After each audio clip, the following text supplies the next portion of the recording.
Boa noite, seja bem-vindo ao consultório. Esta terça-feira assinalou-se o Dia Mundial da Coluna e é precisamente das patologias da coluna vertebral que vamos falar esta noite.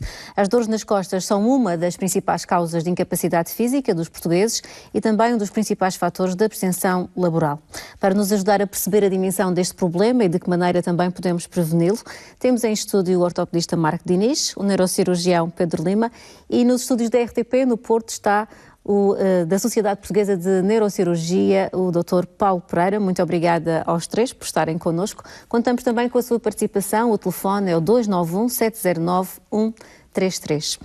Dr. Marco, a minha primeira pergunta vai precisamente para si. Quando falamos de patologias da coluna, de que é que estamos a falar? Quais são aquelas mais frequentes e que afetam a maioria muitos portugueses? Boa noite aqui aos meus companheiros de programa.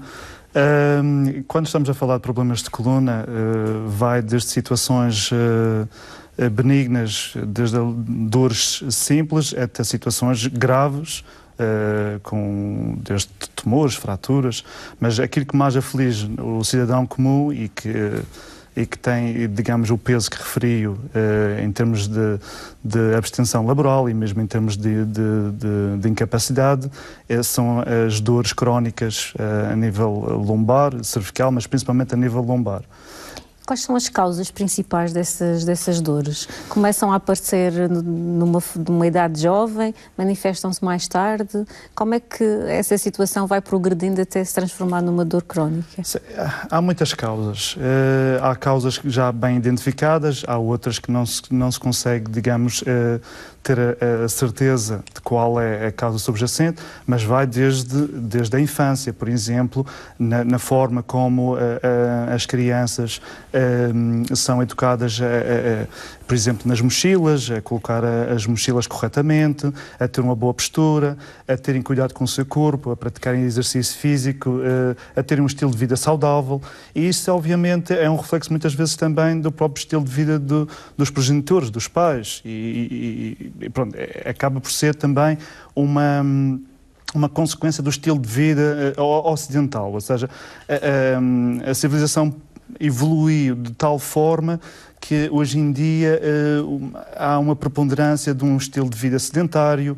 A maior parte do trabalho efetua-se sentado à frente do computador, com posturas viciadas, com a falta de tempo para cuidar do corpo, para fazer exercício físico, para não fumar, enfim, ter cuidado com a postura. Há uma série de causas que manifestamente têm um grande peso no surgimento de situações altamente incapacitantes, como são as dores nas costas, que as pessoas, digamos, mais acodem aos especialistas de coluna para tratar. Especialistas de coluna que vão desde os ortopedistas aos neurocirurgiões e se calhar mais algumas especialidades, como se calhar reumatologistas e outros que tais. Doutor Pedro, quais são as diferenças, onde é que cada uma das especialidades se cruza aqui nestas intervenções no tratamento às doenças da coluna? Mais uma vez, muito obrigado à RTP Madeira, na pessoa da Tânia, por Obrigada a nós pela vossa disponibilidade. Eu queria cumprimentar os meus colegas de painel e toda a audiência da Madeira e não só.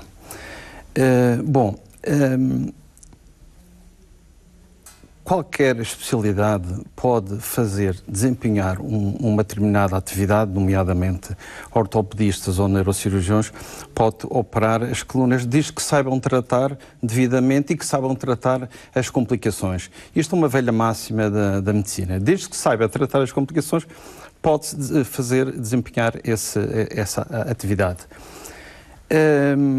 Nós, neurocirurgiões, zelamos muito pela integridade neurológica e os ortopedistas zelam muito pela estabilização da coluna. Eu estou convencido que quer uma perspectiva, quer outra perspectiva se complementam, de maneira que, respondendo diretamente à sua pergunta, faz quem souber fazer, portanto. Dr. Paulo, em termos de Sociedade Portuguesa de Neurocirurgia, há muitas campanhas que são feitas, preocupam-se também muito com esta questão da coluna e das patologias que afetam milhares de portugueses. O que é que está a ser feito atualmente em Portugal em termos de prevenção? Boa noite também e aproveito para agradecer o convite e dizer que é um prazer estar em estúdio, estar aqui do Porto à distância, não é? Mas consigo e com os meus colegas aí da Madeira, que enfim, que conheço bem e que prezo bastante e que enfim são companheiros de jornada nestas coisas da coluna e enfim, no caso do Dr. Pedro não só, desde há muitos anos. A Sociedade Portuguesa de Neurocirurgia, como uma das especialidades que trata cirurgicamente os problemas relacionados com a coluna, como disse o Dr. Pedro, naturalmente preocupa-se com isto basicamente em 3 campos. Uma é a formação dos jovens, dos internos da especialidade, daqueles que vão ser os futuros neurocirurgiões. Depois, pela promoção da discussão nas nossas reuniões, nos nossos congressos, sobre diferentes técnicas, sobre, enfim, diferentes opções, alternativas. E, em terceiro lugar, na presença dentro do público. E aí é que entram estas campanhas de prevenção e também campanhas de sensibilização para alguns destes problemas. Ou seja, como diz o povo, e é um velho adágio, prevenir é melhor que remediar, mas quando os problemas surgem, também é preciso enfrentá-los e orientá-los da melhor forma possível, não é? E neste contexto, em parceria com a Sociedade Portuguesa de Patologia da Coluna Vertebral, com a Sociedade Portuguesa de Ortopedia e Traumatologia, tem havido algumas ações de sensibilização que são essencialmente centralizadas numa campanha que se chama Olhe pelas Suas Costas, que também tem um site que se chama assim mesmo, Olhe pelas Suas Costas, e se procurarem na internet vão encontrar uma série de informações e de campanhas que foram feitas e que passam desde ações como estas, ou seja, divulgação junto dos meios de comunicação social, mas também juntos do público. Há uma série de coisas que foram feitas em escolas, em locais de trabalho, enfim, na Assembleia da República, em lares de idosos, enfim, numa série de instituições em que, de alguma forma, tentamos levar uma mensagem adequada ao público-alvo. Eu vou pedir ao nosso realizador para passar precisamente uma dessas campanhas, que é da Sociedade Portuguesa das Patologias da Coluna e que é dedicada aos jovens e aos adolescentes nas escolas. Os adolescentes sofrem de escoliose estrutural, referente a um desvio real da coluna e não, por exemplo, por posicionamentos ou diferença de altura dos membros. É uma deformidade em rotação da coluna vertebral com um ângulo superior a 10 graus. Afeta principalmente adolescentes do sexo feminino. Também afeta crianças com menos de 3 anos e crianças entre os 3 anos e a puberdade. Ombros e ancas a alturas diferentes, inclinação do corpo para um dos lados e uma tumefação nas costas quando se dobra são os principais sinais de alerta. Os distúrbios respiratórios podem ser uma consequência preocupante na escoliose das crianças. Ao contrário do que se pensa, a escoliose não é causada pelo peso das mochilas. A escoliose tem tratamento. Consulte o seu médico. Dr. Marco, esta campanha alerta precisamente para o peso das mochilas, que afinal a escoliose não é provocada por isto, porque Exatamente. É outro tipo de patologia. Exatamente. A escoliose é um problema que surge com uma certa percentagem das crianças e adolescentes. Não se sabe muitas vezes a causa, por isso chama-se escoliose idiopática do adolescente, portanto, a esta situação. As mochilas não têm nada a ver com isto, ao contrário de muitas crianças que são, terão a ver com outros problemas, não com a escoliose? Tem a ver com outros problemas. Existe uma preponderância genética que se sabe que existe, mas muitas vezes não se sabe qual é a causa da deformidade. É muito importante haver uma vigilância por parte dos pais e por parte até dos professores na escola para ver se alguns daqueles sinais de alerta que aquela campanha chama a atenção se estão presentes, nomeadamente se quando a criança ou adolescente se dobra como se tivesse debruçar para o chão, se tem uma parte da zona das costas mais alta do que a outra, ou se notam que um dos ombros está desnivelado em relação ao outro, ou mesmo a bacia, são sinais que podem indicar a presença de uma deformidade. É importante essa deformidade ser descoberta numa altura em que possa ser ainda corrigida. Ou seja, quanto mais cedo melhor? Quanto mais cedo melhor. A maior parte das situações, se for descoberta por volta dos 10, 11, 12 anos, poderá eventualmente, consoante o ângulo da curvatura, ser feito um tratamento inicialmente conservador, com o uso de um colete, nomeadamente quando o ângulo está entre os 20 e os 40 graus, mas temos que vigiar a progressão da curva. Quando a curva, ou seja, aquela deformidade anómala, tem uma velocidade de crescimento e um ângulo que se prevê que vai exceder os 50 graus durante o crescimento, é um caso que provavelmente terá que ser operado. Mas o importante é tanto reforçar aquela mensagem, a escoliose tem tratamento, mesmo que seja cirúrgico. Hoje em dia existe, digamos, muita experiência nesta área, são cirurgias feitas com elevado índice de segurança, com baixo risco de complicações, que existem, infelizmente, mas cada vez mais há centros que se dedicam ao tratamento desta patologia e em que os pais, obviamente, estão muito preocupados, precisam de certa forma serem esclarecidos também sobre as realidades. Uhum. A cirurgia é sempre a última fase destes tratamentos relacionados com a coluna? Sim, é sempre a última opção? Sem dúvida que sim. Eu gostava de voltar às mochilas porque também tenho 2 filhos.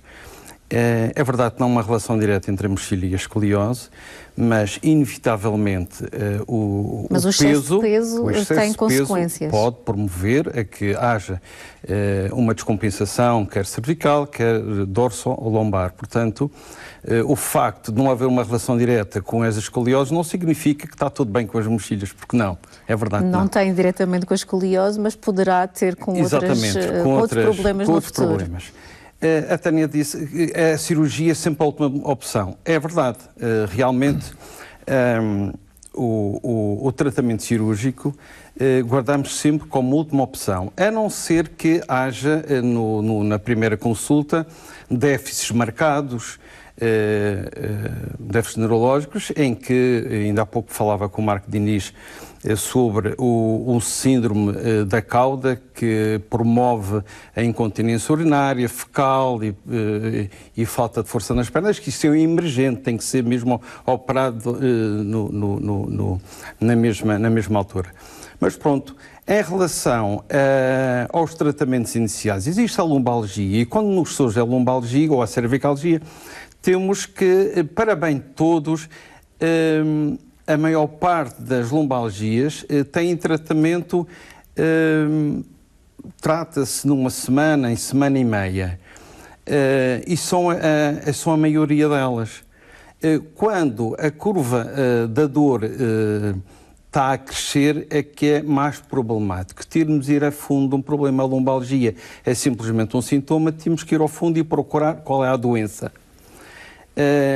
E como também já foi dito aqui pelos meus colegas, há uma variabilidade bastante grande de doenças que pode promover a que haja descompensações lombares e não só. Nesse caso, caso não haja tratamento conservador, que nós chamamos com o repouso, com as massagens, com a medicação, sim, optamos pela cirurgia. Uhum. Dr. Paulo, em média, quantas cirurgias são feitas em Portugal? Tem ideia, a coluna? Em Portugal, dentro do Sistema Nacional de Saúde, são feitas cerca de 7.000 a 7.500 cirurgias por ano. Esses são os dados da ACSS, que foram lançados ontem na Escola Nacional de Saúde Pública, também promovidos pelas 3 sociedades, como falei há pouco, a Sociedade Portuguesa de Neurocirurgia, a Sociedade Portuguesa de Ortopedia e Traumatologia, a Sociedade Portuguesa de Patologia da Coluna Vertebral. e reportam-se apenas ao Sistema Nacional de Saúde e Sistema Nacional de Saúde de Portugal continental, que nós não temos dados das regiões autónomas. Exato. Ainda assim, estima-se que o número de cirurgias, globalmente, o número de cirurgias em medicina privada seja cerca do dobro deste. Portanto, isto aponta para cerca de 20 mil pessoas por ano operadas à coluna em Portugal. No Serviço Nacional de Saúde, o grau de sucesso destas cirurgias ronda que números? Esse é que é o problema, e foi uma coisa que foi referida precisamente na apresentação. Esta apresentação de dados, portanto, entre 2011 e 2016, do que aconteceu dentro do Sistema Nacional de Saúde relacionado com cirurgias da coluna, são dados epidemiológicos e demográficos. Portanto, não nos dizem nada sobre como é que os doentes ficaram, se ficaram...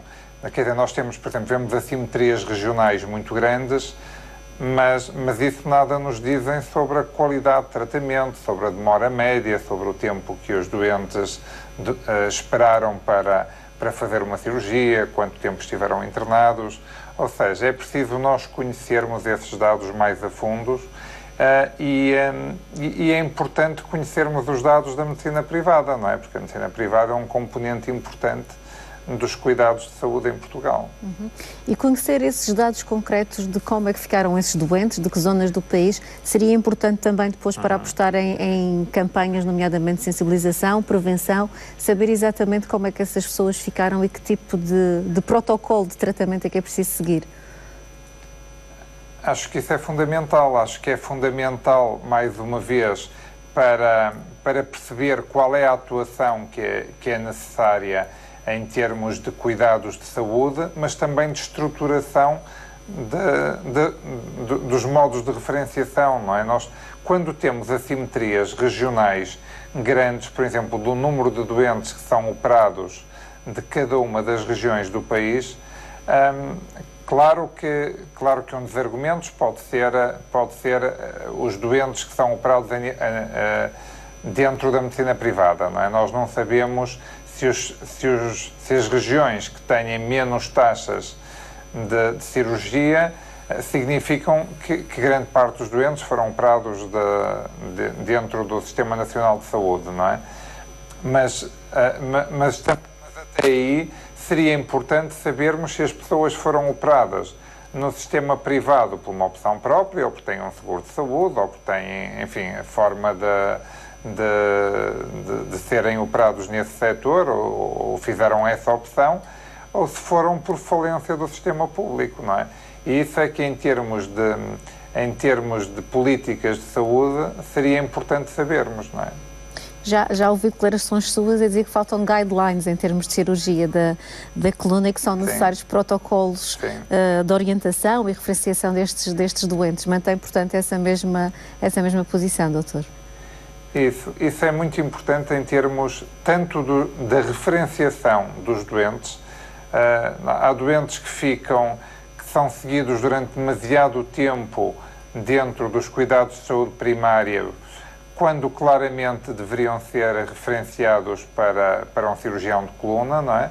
E o inverso também, não é? Há muitos doentes que são referenciados para um cirurgião de coluna na primeira dor lombar que têm e como acabou de dizer o Dr. Pedro Lima, a lombalgia comum, a lombalgia vulgar, é uma situação autolimitada que a maior parte dos doentes, passado 1 ou 2 semanas, vai estar bem, não é?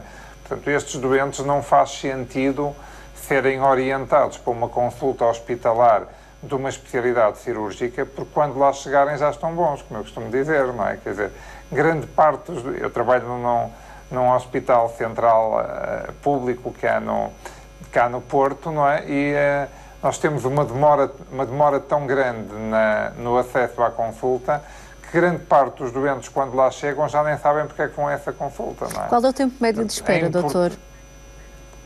Para a cirurgia ou para a consulta? Para a consulta, para a própria consulta.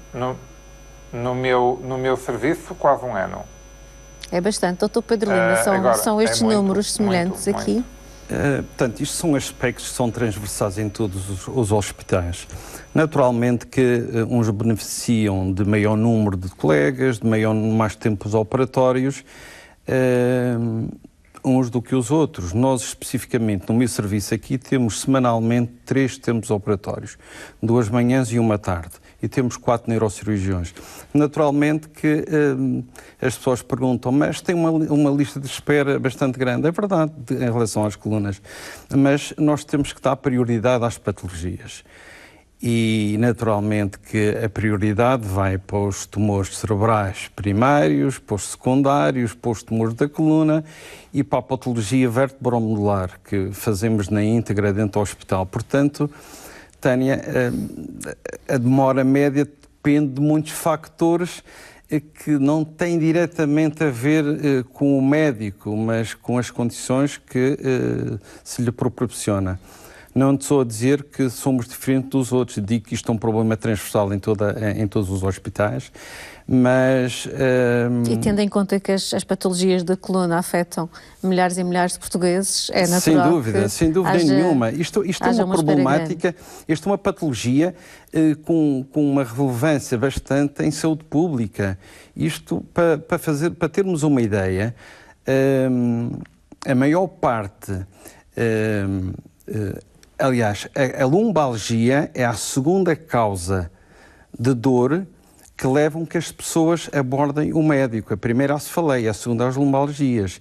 E a principal causa de incapacidade nos adultos jovens. Portanto, está a haver a força e de absentismo do trabalho, com certeza. Portanto, é uma situação... tem consequências sociais bastante elevadas. Bastante elevadas, e nós assumimos isso. Só que, repare, a coluna, há pessoas que estão a sofrer, mas quer queiramos, quer não, há patologias muito mais graves e, naturalmente, não tenho dúvida em dar prioridade a essas patologias. Temos uma chamada em linha. Boa noite, Luís Freitas. Boa noite. Boa noite. Boa noite, seja bem-vindo aqui ao nosso programa. Olha, o programa já... Eu vou-lhe pedir que fale um bocadinho mais alto, Luís, está bem? Sim. Parabéns pelo programa, porque o problema é pertinente e eu sou professor.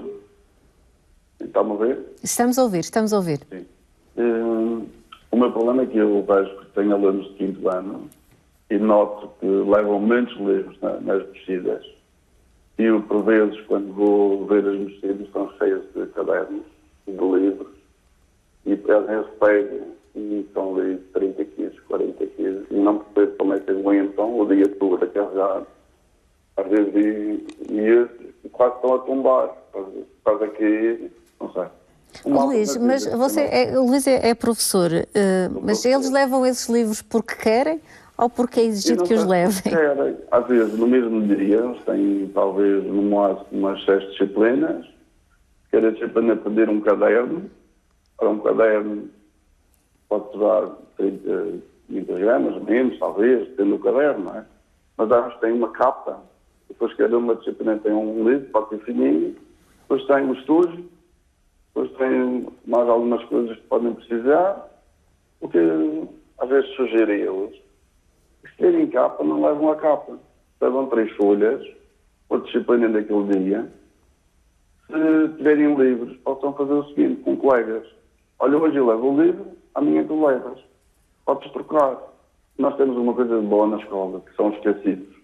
Os alunos podem deixar metade das coisas lá. E por vezes isso pode ser fundamental. Estou a estar a carregar todos os dias. Mas é o dia inteiro. A nossa sorte é que o aluno está na manhã. E depois tem que deslocar para os campos, tem que ir para casa. Eu vi esta semana uma das minhas alunas, há uma da tarde, ela já não conseguia quase andar. Estava cansada mesmo. A pessoa já não consigo. Mas tem que ter livros na escola. Então, mas depois onde é que eu coloco os livros? E se eu precisar de um livro, como é que é? Mas penso que é a melhor alternativa. Eu também, por exemplo, como professor, antes usava uma mala de aula, e estava a tombar para o lado da mala. E tenho colegas que tivessem a transportar uma mala, o computador, quer dizer, vai carregado. Quer dizer, mais tarde, sempre, dores na coluna. E eu disse, não, isso não pode consumar. O que eu fiz? Usei uma mexida. Eu tenho um pequeno portátil, levo umas coisas minhas, agora claro que são leves para as mãos, levo um bloco, e chama a atenção ao aluno, e por vezes eu vou ter a arrumação da mala, da mexida. Aconteceu esta semana, por exemplo, o aluno tirou algumas coisas e quando foi metendo já nem sabia como é que conseguia meter. A forma de arrumar também é importante. Onde é que ele coloca as coisas, os elementos de maior peso. E penso que muitas das vezes os pais têm que saber colocar as coisas necessárias. Eu penso que não é necessário tantos livros. Eu, por exemplo, digo aos meus alunos, olha, esta semana eu não preciso do livro. Talvez seja importante porque há maneiras de trabalhar que não seja necessariamente ter o material todo. Uma maior sensibilização, Luís. Muito obrigada pelo seu telefonema pertinente. Obrigada, boa noite. De facto, a distribuição do peso é importante para evitar alguns problemas no futuro. Sim, com certeza. O telespectador... Falamos das mochilas, mas estou-me a lembrar, por exemplo, antigamente não se falava de mochilas, mas trabalhos com sobrecarga de peso feito... Falando das mochilas, ele ficou muitos pontos importantes e posso falar algum deles, por exemplo. Em relação às mochilas, há muitas campanhas, inclusive a sociedade organizou também ações de formação e estão disponíveis na internet também, que coincidiram com o início do ano letivo. Existe uma preocupação muito grande com esta temática, porque realmente, como ele refere, ele está lá na escola, vê isto no dia-a-dia, é muito importante as crianças serem ensinadas desde cedo a terem muito cuidado com as costas. Qual é o peso ideal proporcionalmente ao peso da criança? Sim, o peso ideal seria 15% do peso da criança, e os pais têm que ter um papel ativo digamos, na identificação do peso que a mochila tem, na preparação da mochila para a escola. Portanto, a criança deve arrumar os livros, nomeadamente os livros mais pesados, junto à zona das costas, mesmo na parte central da mochila. Se tiver vários compartimentos, é ótimo para distribuir o peso. As alças devem ser largas, almofadadas, para colocar, digamos, nos dois ombros e distribuir também equitativamente o peso. É importante que o pai supervisione a colocação dos livros que são necessários para aquele dia. Não coloquem livros que são necessários para os outros dias no mesmo dia. Só naquele dia, aquilo que vai ser o mínimo indispensável e que pesa a criança antes dela sair. Não aquelas balanças da casa de banho, por exemplo, coloca sem a mochila e depois coloca a mochila em cima, coloca depois a criança em cima da balança. Se tiver, imagino que se tenha 40 quilos a criança, e se tiver mais do que 4, 5 quilos já é um peso exagerado. Transportando estes conceitos para o adulto, que eu penso que era o que eu queria referir com a pergunta, os adultos também têm que ter cuidado. Por exemplo, se vão ao supermercado e transportam peso, devem dividir o peso pelos dois braços, mais ou menos um peso semelhante. Quando se vão levantar um peso do chão, devem dobrar os joelhos, tentar manter a coluna direita e evitar dobrar demasiado a coluna e transportar, portanto, o peso junto ao corpo, para diminuir o braço da alavanca, não forçar demasiado a zona lombar.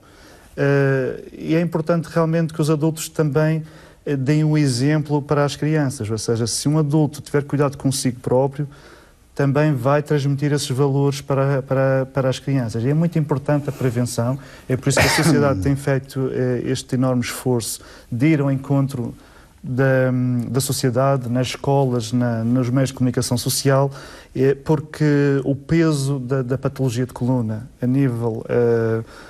mesmo a nível de gastos, em termos dos custos de saúde, é cada vez mais exorbitante.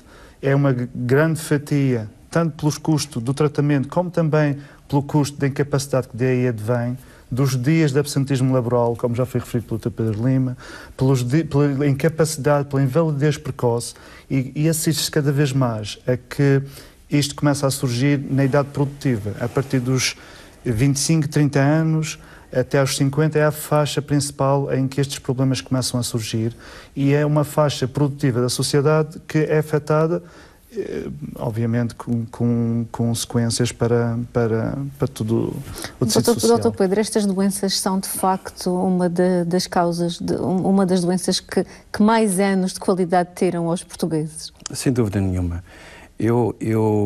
Deixe-me dizer que 85% das dores da coluna se devem a 2 fatores: sedentarismo e esforços físicos. Portanto, se eventualmente uma pessoa preparada do ponto de vista físico se enfrentar um esforço, ou levantar, ou pegar em algumas... Portanto, o seu corpo vai superar de maneira mais simples. E de maneira que eu costumo dizer para as pessoas que todos nós somos Cristianos Ronaldos, que treinamos ao longo... que devíamos treinar ao longo da semana para jogar ao sábado e ao domingo. Mas não, nós só jogamos, não treinamos.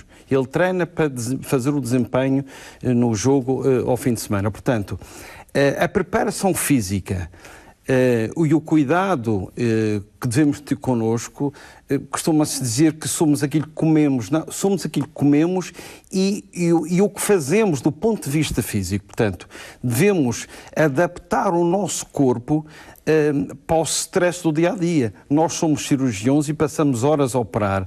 A Tânia, jornalista, fica sentada durante muitas horas. Portanto, cada pessoa tem a sua particularidade e devíamos praticar exercício físico de maneira a suplantar o stress devido às nossas, enfim, aos nossos esforços, às nossas posturas incorretas. E isto é essencial. Portanto, os esforços físicos e as posturas incorretas contemplam 85% das dores da coluna cervical. E devemos, naturalmente, olhar de olhos bem abertos só para esta percentagem e perceber porquê. São números elevados. Dr. Paulo, e que tipo de exercícios são aconselháveis? Ou depende de cada uma das pessoas? Depende naturalmente de cada pessoa, mas deixe-me só deixar uma nota final em relação a esta questão que o nosso telespectador referiu ainda sobre as mochilas e o transporte de livros, porque a verdade é que, e quem tem filhos tem essa percepção, que cada ano há mais livros, não é? E isso não só se traduz num custo cada vez maior, não é? Cada vez as famílias gastam mais dinheiro em livros, mas também cada vez o peso é maior. A maior parte das disciplinas passam a ter um livro de 1 ou 2 volumes, mais um livro de apoio, mais um caderno de atividades, mais outro... E portanto, isto realmente é um peso enorme que as crianças transportam às costas. Aqui há uns anos atrás, recordo que o nosso país fez um investimento enorme em computadores e em Magalhães e não sei mais o que é, não é? Eu nunca vi isso a ser usado. Portanto, não sei muito bem, quer dizer, isto tem muito a ver com estas e outras políticas do nosso país, não é?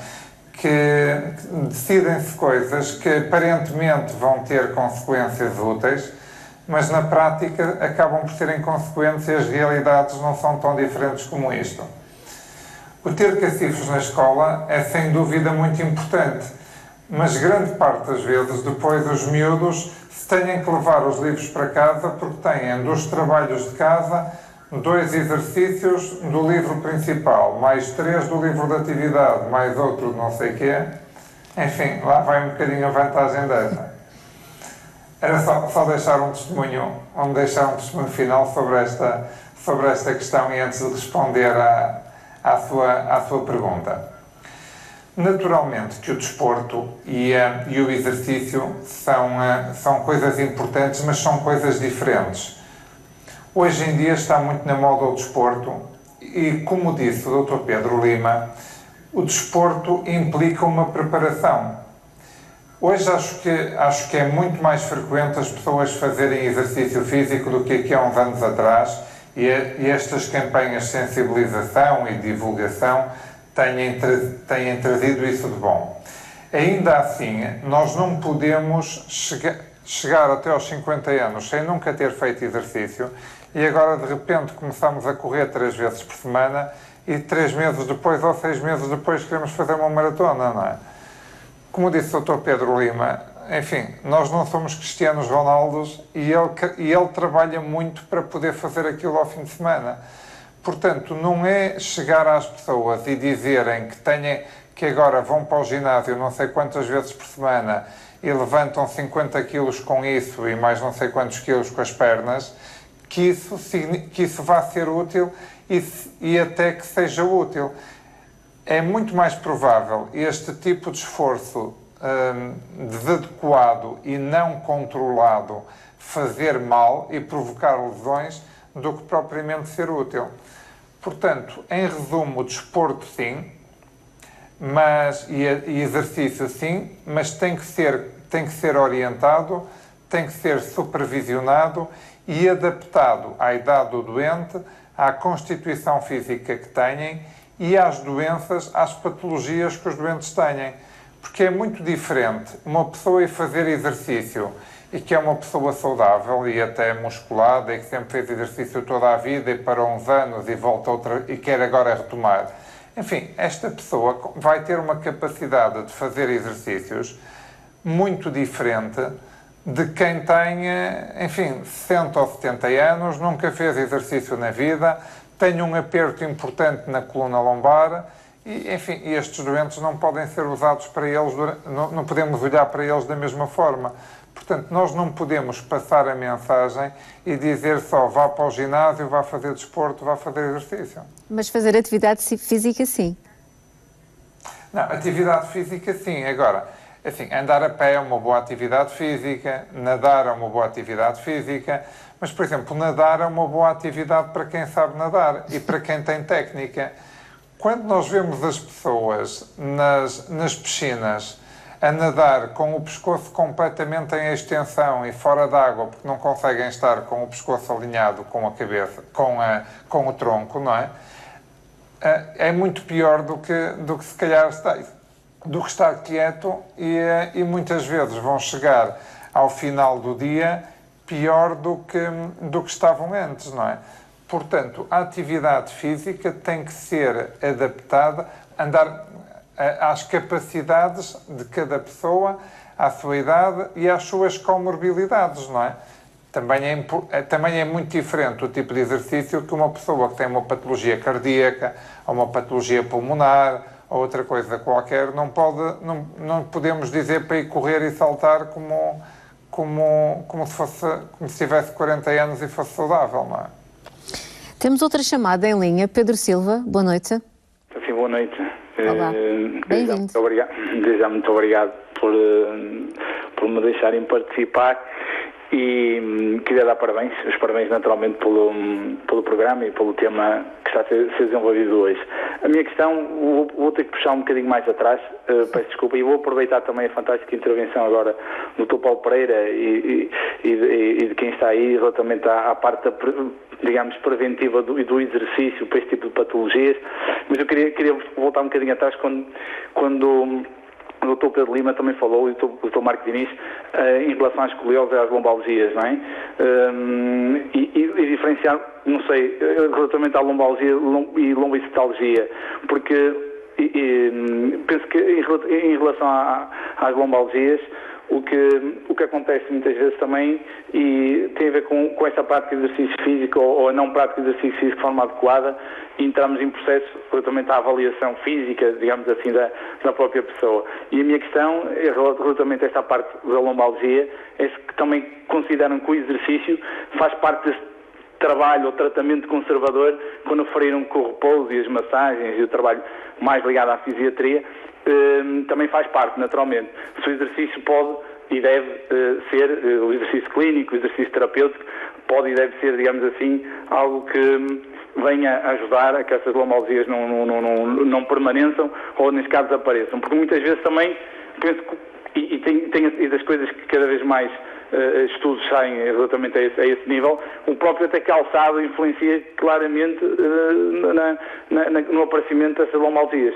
Não é? Em relação à escoliose, é outra questão que eu ia pôr, era se também consideram que o exercício corretivo, o exercício postural, existe a possibilidade de algum tipo de exercício também que possa ser feito para escoliose de menor grau, não é? Estamos a falar entre os 10 e os 20 graus, não as moderadas nem as severas, em que muitas vezes tem a ver exatamente com esse peso da mochila que referiram, e da má postura e das secretárias e das cadeiras e da função do dia-a-dia, seja aluno, seja um adolescente, ainda estudante ou um adulto, se isso também não faz sentido que haja, procurem como tratamento conservador e para, digamos assim, melhorar a função e diminuir um pouco também esta disfunção, o exercício físico, o exercício, digamos assim, mais à vertente da reabilitação terapêutica. Pronto, eram as questões essencialmente que eu queria deixar. Muito obrigada, Pedro, pelo seu contributo. Obrigada. Obrigado.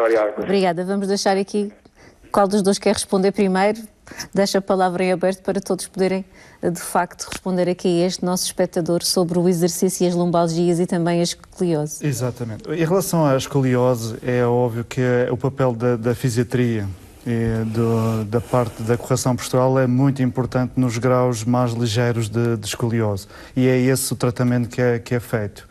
Portanto, mesmo crianças com dores lombares em que na sua gênese há claramente um problema postural, há mesmo a modalidade do RPG, do realinhamento postural global e da fisioterapia. Portanto, há modalidades que focam mesmo na correção postural e também, obviamente, no reforço dessa parte muscular através de exercício.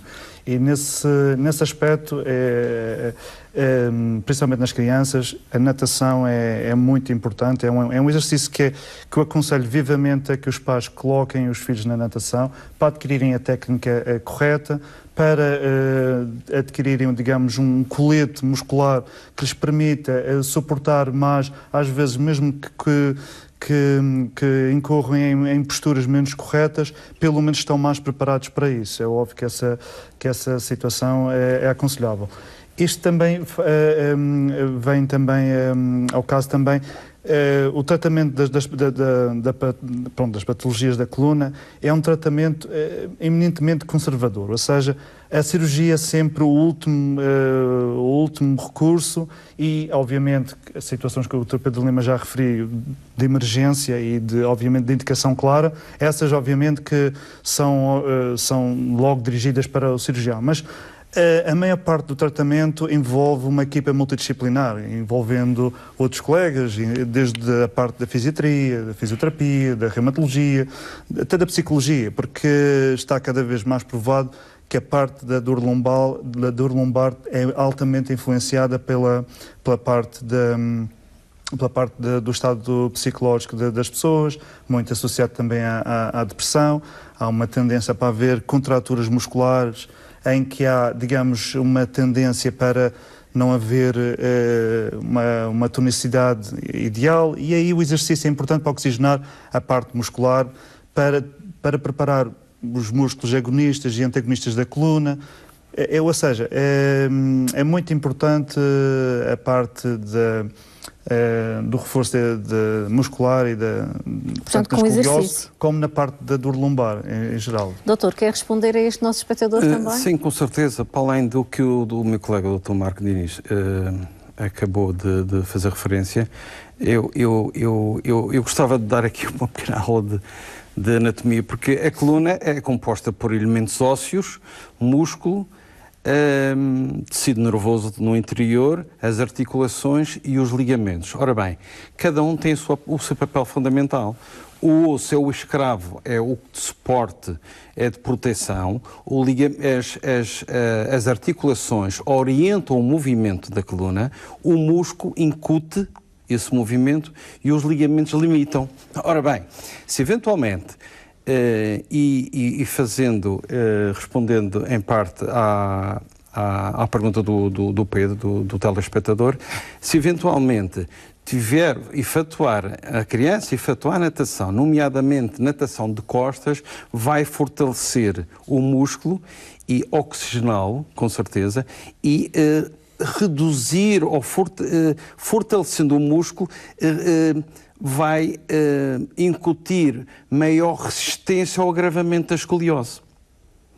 Eu tenho, pessoalmente, vários casos, inclusivamente um caso de uma miúda que vi no consultório já há muitos anos, que se tornou campeã regional de natação. Entretanto, este tipo estava a ficar com os ombros muito largos e estava a ficar pouco feminino, enfim, ela deve-me estar a ouvir. De maneira que isso é um aspecto importante, a natação de costas. Quanto às lombalgias, as lombalgias, há muitas causas de lombalgias, a maior parte, como o Dr. Paulo disse, autolimitadas, que se tratam por si. Se eventualmente nos ajudarmos com alguma medicação, vai naturalmente ajudar, mas é preciso... isto torna-se por vezes um pouco perigoso. Porquê?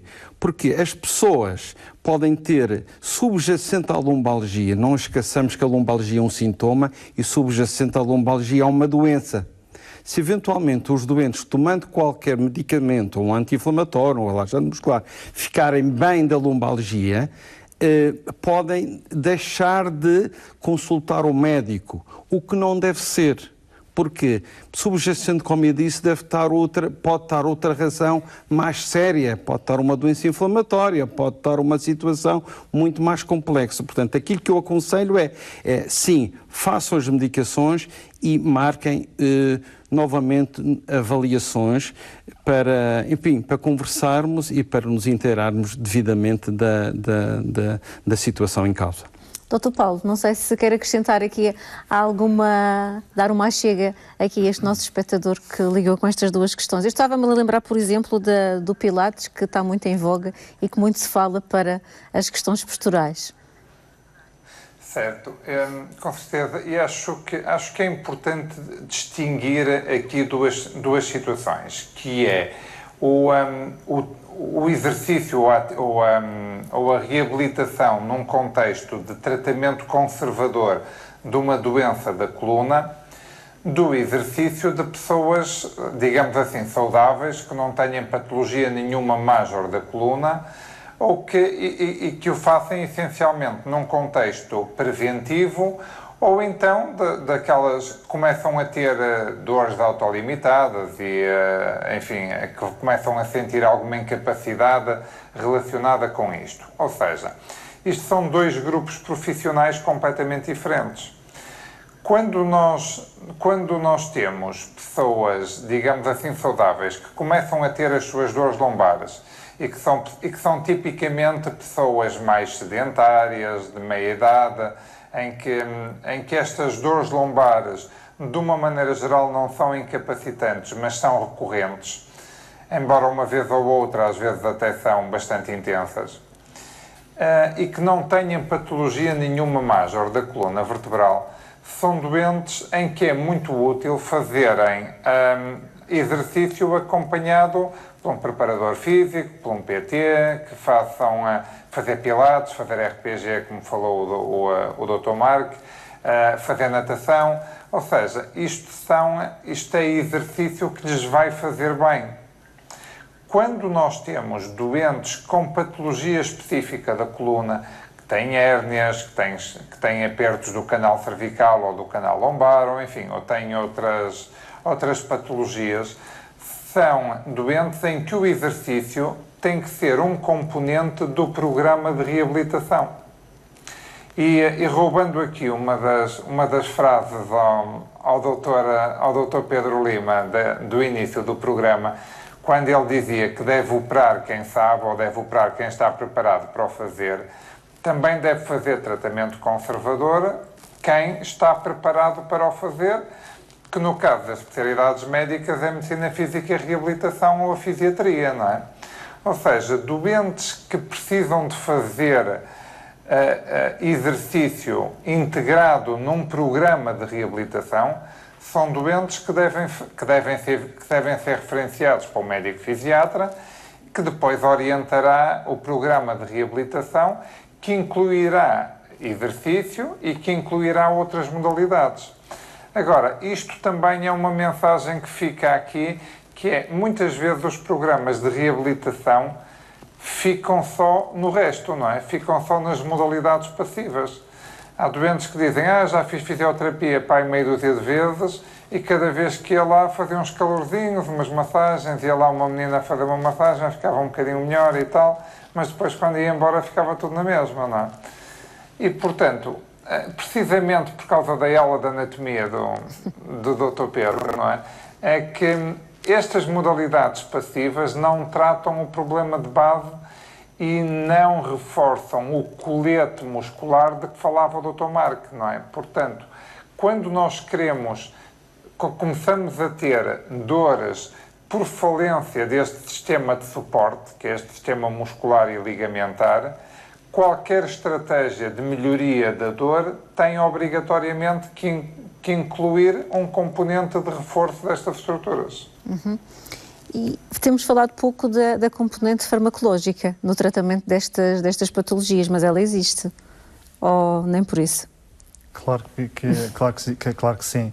É óbvio que quando alguém tem, por um evento traumático ou por algum evento inflamatório, uma dor lombar intensa, uma dor cervical intensa, ou mesmo até uma hérnia discal em fase aguda, que causa uma inflamação e uma compressão muitas vezes acentuada, com a vulgarmente conhecida por ciática, que é uma dor muito acentuada, é óbvio que temos que recorrer naquela fase aguda à medicação, à terapêutica farmacológica, e nesse aspecto muitas vezes é necessário as pessoas recorrerem, tal a violência da dor, aos serviços de urgência ou então a algum médico de família e tentar, digamos, há uma escada de tratamento preconizado em que se faz, digamos, uma medicação que se julga adequada, mas sempre partindo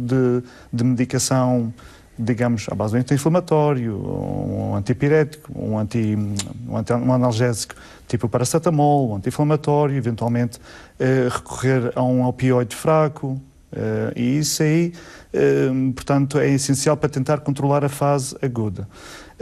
Uma dor bem tratada na fase aguda terá menos hipóteses de se tornar crónica. E se a gente conseguir controlar esta dor farmacologicamente nas primeiras 1 a 2 semanas, podemos depois passar à fase do tratamento conservador através da orientação por exemplo, para a especialidade de fisiatria, como o Dr. Paulo referiu na intervenção. Tendo em conta que há uma porcentagem grande de portugueses com dores nas costas, vulgarmente conhecidas desta forma, independentemente daquilo que seja, o recurso à automedicação é um problema e adia a visita ao médico, muitas vezes. É verdade, porque a vizinha teve e também posso tomar.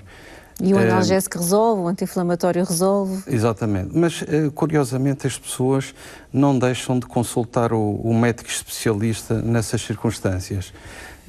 Cada vez mais as pessoas apercebem-se que há aspectos da nossa vida que são muito importantes, no caso da saúde e no caso específico da coluna, e consultam-nos e abordam-nos nesse sentido.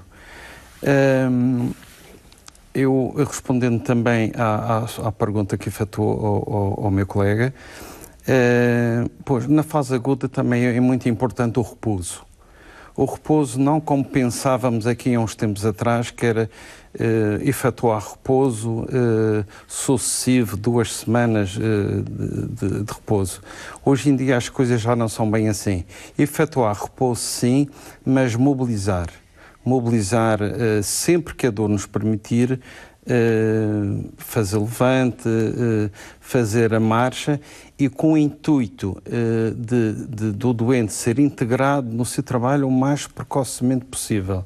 Isso, concomitantemente com a medicação, que o Marco também já fez referência, anti-inflamatórios, analgésicos, o paracetamol, um anti-inflamatório qualquer e um relaxante muscular, com vista a reabilitar o doente o mais depressa possível, sem que isso implique os esforços físicos. Sabe-se perfeitamente que as entidades patronais pensam que um doente só é válido quando produz.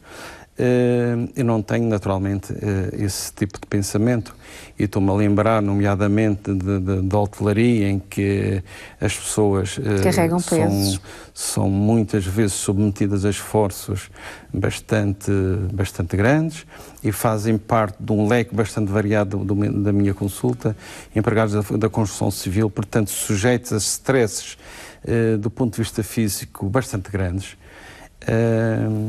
Enfim, e o objetivo é esse, portanto, fazer repouso sim, mas sempre que a dor permitir, se fazer mobilização em chão, em plano, nunca a subir nem a descer e evitar naturalmente os esforços.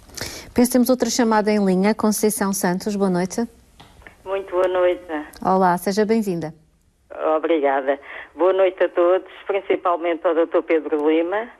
A Conceição Santos, sou mãe da Patrícia, que foi operada pelo Dr. Pedro há 15 anos, vítima de um acidente de viação, que com traumatismo craniano com perda do osso frontal do crânio, portanto.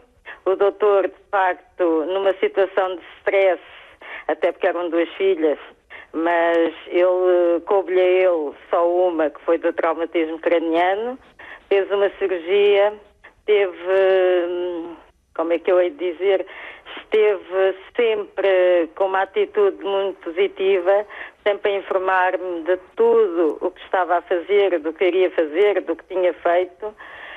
O acompanhamento não podia ter sido melhor, às vezes até horas inadequadas para o doutor, provavelmente, e eu só queria de facto agradecer-lhe, porque hoje em dia vemos muitas vezes profissionais de saúde de uma forma muitas vezes negativa, mas há que valorizar aqueles que realmente fazem o seu trabalho com paixão, com profissionalismo, a ele e à equipa.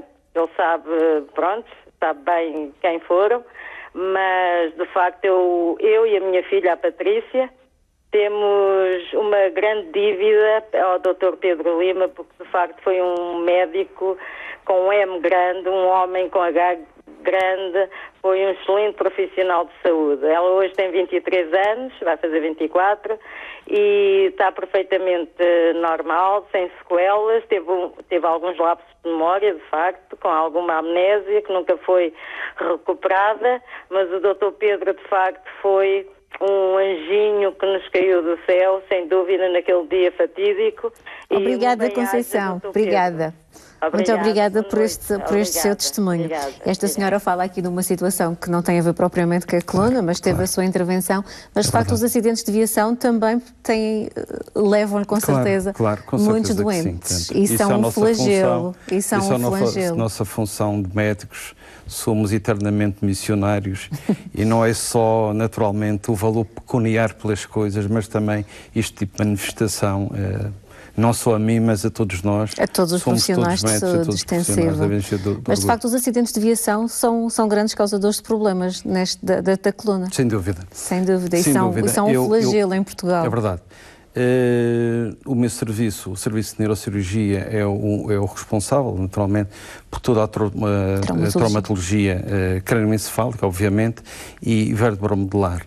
E sabemos qual é a influência dos acidentes de automóvel e não só, e de moto, mas ultimamente o que se tem verificado são acidentes do dia-a-dia, trabalhadores que caem, exatamente, e cada vez menos os acidentes de viação. Isto fruto, naturalmente, de uma política de prevenção que a PSP tem tomado, e tenho vários amigos e sei que assim é, mas também da consciencialização das pessoas, que sabem perfeitamente que as vias rápidas não são pistas de corridas, são vias para uma pessoa utilizar.